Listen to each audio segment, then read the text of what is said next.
Radhe Radhe friends, कैसे हैं आप सभी। उम्मीद करती हूँ कि आप सभी बहुत ही अच्छे होंगे। फ्रेंड्स, जैसा कि हम सभी जानते हैं कि दीपावली का त्यौहार नज़दीक आ रहा है। फ्रेंड्स, दीपावली का त्यौहार बहुत ही ज़्यादा महत्वपूर्ण माना जाता है, क्योंकि यही वो दिन है जिस दिन भगवान श्री राम अपने 14 वर्ष का वनवास पूर्ण कर अयोध्या वापस आए थे। फ्रेंड्स, जहाँ पर उनका स्वागत अयोध्या वासियों ने दीप जलाकर किया था। अन्य कई और भी ऐसे कारण हैं जिसके कारण इस दिन की विशेषता बढ़ जाती है। फ्रेंड्स, दीपावली के दिन धन की देवी लक्ष्मी और बुद्धि के देवता श्री गणेश जी की पूजा की जाती है। हिंदू धर्म में दीपावली के दिन धन की देवी लक्ष्मी और बुद्धि के देवता गणपति जी की पूजा अर्चना करने का विधान है। हमारे समाज में इस पूजा से जुड़ा एक और विधान यह है कि दीपावली के दिन लक्ष्मी और गणेश जी की नई मूर्ति की स्थापना कर उसकी पूजा की जाती है।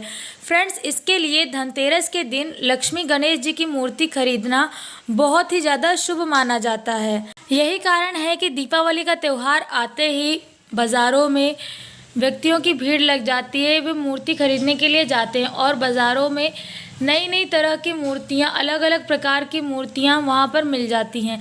लेकिन फ्रेंड्स, अक्सर हमें ये पता नहीं होता है कि हमारे घर के लिए किस तरह की मूर्ति सही होती है, क्योंकि मूर्तियाँ अलग अलग प्रकार की होती हैं जिनके अलग अलग प्रभाव पड़ते हैं। फ्रेंड्स, अगर आप भी नई मूर्ति खरीदना चाहते हैं या फिर खरीदने की तैयारी कर रहे हैं दीपावली के लिए, तो फ्रेंड्स, आज के हमारे इस वीडियो में हम इसी विषय पे बात करेंगे। हम यह जानेंगे कि आखिर हमें हमारे घर के लिए किस तरह की मूर्ति खरीदनी चाहिए, लक्ष्मी जी की और गणेश जी की, जिससे कि हमारे घर में बरकत आए। तो फ्रेंड्स, अगर आप भी इसके बारे में जानना चाहते हो तो वीडियो आप सभी के लिए बहुत ही ज़्यादा यूज़फुल होने वाली है, इसलिए वीडियो को पूरा एंड तक वॉच करिएगा, बिल्कुल भी स्किप मत करिएगा। फ्रेंड्स, वीडियो अगर पसंद आए तो वीडियो को लाइक और ज़्यादा से ज़्यादा लोगों के साथ शेयर ज़रूर करिएगा, जिससे कि ये वीडियो ज़्यादा से ज़्यादा लोगों तक पहुंच सके। अगर आप चैनल पर नए हैं और आपने अभी तक चैनल को सब्सक्राइब नहीं किया है तो फ्रेंड्स, यहाँ पर मैं आपसे एक छोटी सी रिक्वेस्ट करना चाहूँगी कि चैनल को सब्सक्राइब करके बेल आइकन को ऑल प्लेट जरूर कर दीजिएगा। फ्रेंड्स, ये चैनल यूट्यूब पर नया है तो प्लीज़ चैनल को सपोर्ट करिए, वीडियो को लाइक, शेयर और चैनल को सब्सक्राइब करना बिल्कुल भी मत भूलिए। तो फ्रेंड्स, चलिए बिना किसी देरी के बढ़ते हैं वीडियो की ओर और जानते हैं उन बातों के विषय में जिन बातों का हमें गणेश और लक्ष्मी जी की मूर्ति को खरीदते समय ध्यान रखना चाहिए, जिससे कि हमारे घर में हम जो भी मूर्ति लेकर के आएँ उसकी पूजा अर्चना करने से हमारे घर में बरकत आए। तो फ्रेंड्स, अगर आप मार्केट में जा रहे हैं गणेश व लक्ष्मी जी की मूर्ति को खरीदने के लिए, तो इस बात का ज़रूर ध्यान रखें कि गणेश और लक्ष्मी जी की मूर्तियां आपस में जुड़ी हुई ना हो। गणेश और लक्ष्मी जी की अलग अलग मूर्तियां खरीदें, क्योंकि फ्रेंड्स, जो मूर्तियां एक साथ जुड़ी होती हैं ऐसी मूर्तियों को नहीं खरीदना चाहिए। गणेश और लक्ष्मी जी की मूर्तियों को अलग अलग ही खरीदना चाहिए, मतलब वे अलग अलग हों, एक साथ जुड़ी हुई ना हो। इस चीज़ को ज़रूर ध्यान में रखें। फ्रेंड्स, इसके अलावा हम जब भी मार्केट में जाते हैं तो अक्सर हमें जो मूर्ति आकर्षक लगती है हम उसी मूर्ति को खरीद कर घर ले आते हैं। हम उनकी बारीकियों पर बिल्कुल भी ध्यान नहीं देते हैं, तो हमें ऐसा बिल्कुल भी नहीं करना चाहिए। यदि आप मार्केट में जा रहे हैं गणेश और लक्ष्मी जी की मूर्ति को खरीदने के लिए, तो आपको उनकी बारीकियों पर ज़रूर ध्यान देना चाहिए। जैसे कि अगर आप गणेश जी की मूर्ति खरीद रहे हैं तो आपको इस बात का ध्यान रखना चाहिए कि गणेश जी की मूर्ति की सूंड आपके बाएं हाथ की तरफ हो, और साथ ही यह भी देख लें कि वह सूंड मुड़ी हुई ना हो और ना ही उसमें 2 बार घुमाव आया हो। हमें ऐसी मूर्तियों को बिल्कुल भी नहीं खरीदना चाहिए जिस मूर्ति में गणपति जी की सूंड दाईं तरफ मुड़ी हुई हो। फ्रेंड्स, दाईं तरफ मुड़ी हुई गणपति जी की सूंड बिल्कुल भी शुभ नहीं मानी जाती है, तो इसलिए इस बात को ज़रूर ध्यान में रखें कि आप जिस भी मूर्ति को खरीद रहे हैं उस मूर्ति में गणेश जी की सूंड बाईं तरफ हो। फ्रेंड्स, इसके अलावा गणपति जी की मूर्ति खरीदते समय आपको इस बात का ध्यान रखना चाहिए कि उनके हाथ में मोदक अवश्य हो। उनके हाथ में मोदक होना चाहिए, क्योंकि फ्रेंड्स, ऐसी मूर्ति सुख और समृद्धि का प्रतीक मानी जाती है। यदि आप इस प्रकार की मूर्ति अपने घर में लेकर के आते हैं तो उनकी पूजा करने से आपके घर में सुख और समृद्धि आती है। फ्रेंड्स, अक्सर आप जब मार्केट में जाते होंगे गणपति की मूर्ति खरीदने के लिए तो आपने देखा होगा उनका आसन अलग अलग होता है। किसी में गणपति जी कमर पर विराजमान होते हैं तो किसी में वो अपने मूषक पर विराजमान होते हैं। फ्रेंड्स, वे विराजमान कहीं पर भी हों, लेकिन अगर आप मूर्ति खरीद रहे हैं तो आप इस बात का ध्यान जरूर रखें कि मूर्ति के साथ उनकी सवारी मूषक की उपस्थिति जरूर हो। जैसे कि मान लीजिए आप जिस मूर्ति को खरीदना चाहते हैं तो उसमें गणपति जी कमल पर विराजमान हैं, तो आपको ये अवश्य देख लेना है कि कमल के साथ साथ वहाँ पर मूषक की भी उपस्थिति है या नहीं है। जिस भी मूर्ति में मूषक की भी उपस्थिति हो, आप ऐसी ही मूर्ति को घर लेकर के आएँ, क्योंकि फ्रेंड्स इसी तरह की मूर्ति शुभ मानी जाती है। जिस मूर्ति में गणपति जी के साथ उनकी सवारी मूषक की भी उपस्थिति होती है। फ्रेंड्स, अक्सर हमारे मन में यह प्रश्न आता है कि आखिर हमें किस धातु से बनी हुई मूर्ति की स्थापना अपने घर में करनी चाहिए, पीतल की, चांदी की, सोने की, अष्टधातु की, क्रिस्टल की या फिर मिट्टी की। अक्सर हमारे मन में यह प्रश्न आ जाता है, हम शंका करने लग जाते हैं कि आखिर कौन सी मूर्ति की हम स्थापना करें जिससे कि हमारे घर में सुख व समृद्धि बढ़े। तो फ्रेंड्स, यहाँ पर मैं आपको बताना चाहूँगी कि आप किसी भी चीज़ की बनी हुई मूर्ति की स्थापना कर सकते हैं, बस उसमें जो बारीकियाँ बताई गई हैं उन बारीकियों का ध्यान रखें कि ये बारीकियाँ मूर्ति में है या नहीं है।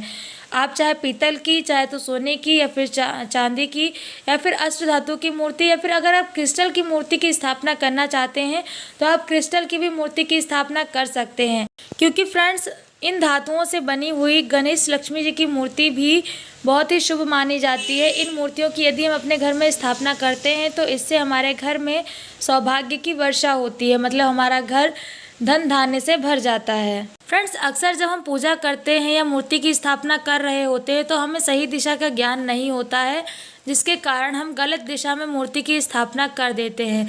तो फ्रेंड्स, यहाँ पर आपको पूजा करते समय इस बात का ध्यान रखना है कि आप गणपति जी और लक्ष्मी जी की मूर्ति की स्थापना घर की पूर्व दिशा में करें, ईशान या फिर ब्रह्म स्थान पर, मतलब घर के मध्य भाग में मूर्ति की स्थापना कर सकते हैं और यहीं पर ही बैठकर विधि पूर्वक पूजा को संपन्न करना चाहिए। ऐसा करने से आपके घर में धन धान्य की कभी भी कोई भी कमी नहीं होगी। आप पर सदैव माता लक्ष्मी व गणेश जी का आशीर्वाद रहेगा। फ्रेंड्स, ये तो बात हो गई उन बारीकियों की जिन बारीकियों को हमें गणपति जी की मूर्ति को खरीदते समय ध्यान में रखना है। चलिए बात करते हैं लक्ष्मी माँ की मूर्ति खरीदते समय हमें किन बातों का ध्यान रखना चाहिए उसके विषय में। तो फ्रेंड्स, अगर आप लक्ष्मी माता की मूर्ति खरीद रहे हैं तो आपको लक्ष्मी माता की ऐसी मूर्ति या फिर चित्र बिल्कुल भी नहीं खरीदना चाहिए जिसमें वह खड़ी हुई हो, क्योंकि फ्रेंड्स खड़ी हुई लक्ष्मी माता को जाने की मुद्रा में तैयार माना जाता है, मतलब ऐसा माना जाता है कि वो जाने के लिए अब तैयार है और वो चली जाएंगी। तो फ्रेंड्स, इसलिए ऐसी चित्र या फिर मूर्ति को बिल्कुल भी ना खरीदे जिसमें माता लक्ष्मी खड़ी हुई हैं। फ्रेंड्स, इसके अलावा आपने अक्सर देखा होगा कि माता लक्ष्मी के आसन अलग अलग प्रकार के होते हैं। जब भी हम मार्केट में मूर्तियों को परचेस करने के लिए जाते हैं, खरीदने के लिए जाते हैं, तो वहाँ पर जो भी मूर्तियाँ रखी होती हैं उनमें माता लक्ष्मी अलग अलग आसन पर विराजमान होती हैं। जैसे कि कहीं पर कमल में विराजमान है, तो कहीं पर उल्लू पर विराजमान है, कहीं कहीं पर वो ऐरावत पर भी विराजमान होती हैं।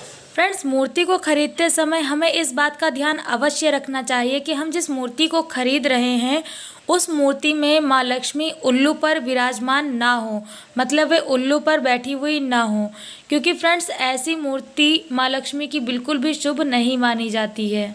इस तरह की मूर्ति जिसमें माँ लक्ष्मी उल्लू पर बैठी होती हैं उस मूर्ति को अलक्ष्मी का प्रतीक माना जाता है। इसलिए माँ लक्ष्मी की मूर्ति को खरीदते समय आप इस बात का ध्यान अवश्य रखें कि आप जिस भी मूर्ति को खरीद रहे हैं उस मूर्ति में माँ लक्ष्मी का आसन उल्लू ना हो, माँ लक्ष्मी उल्लू पर विराजमान ना हो, बल्कि इसके विपरीत आपको माँ लक्ष्मी की ऐसी मूर्ति खरीदनी चाहिए जिस मूर्ति में माँ लक्ष्मी कमल पर विराजमान हो और उनका हाथ वर मुद्रा में धन की वर्षा करते हुए दिखाई दे, क्योंकि फ्रेंड्स इस तरह की मूर्ति बहुत ही ज़्यादा शुभ मानी जाती है। यदि आप इस प्रकार की मूर्ति को अपने घर में स्थापित करते हैं और पूरी श्रद्धा और भक्ति के साथ इनकी पूजा अर्चना करते हैं तो ऐसा करने से माँ लक्ष्मी का आशीर्वाद आप पर बना रहता है और आपके घर में कभी भी धन धान्य की कोई भी कमी नहीं होती है। तो फ्रेंड्स, ये थी वे कुछ बारीकियाँ जिन बारीकियों का ध्यान आपको गणेश व लक्ष्मी जी की मूर्तियों को खरीदते समय रखना चाहिए। आपको इन बारीकियों का ध्यान रखते हुए ही लक्ष्मी और गणेश जी की मूर्तियों को खरीदकर अपने घर में लाना चाहिए, क्योंकि इस तरह की मूर्तियाँ ही शुभ मानी जाती हैं। शास्त्रों में ऐसा बताया गया है कि यदि आप इस तरह की मूर्तियां अपने घर में स्थापित करते हैं और विधि विधान से उनकी पूजा अर्चना करते हैं तो इससे माता लक्ष्मी और गणेश जी का आशीर्वाद आपको मिलता है, जिसके कारण आपके घर में कभी भी धन धान्य की कोई भी कमी नहीं होती है और आपके जीवन में जो भी बाधाएं आ रही होती है, जो भी परेशानियां आ रही होती है, वे सभी परेशानियां दूर हो जाती हैं। आपको आपकी परेशानियों से छुटकारा मिल जाता है।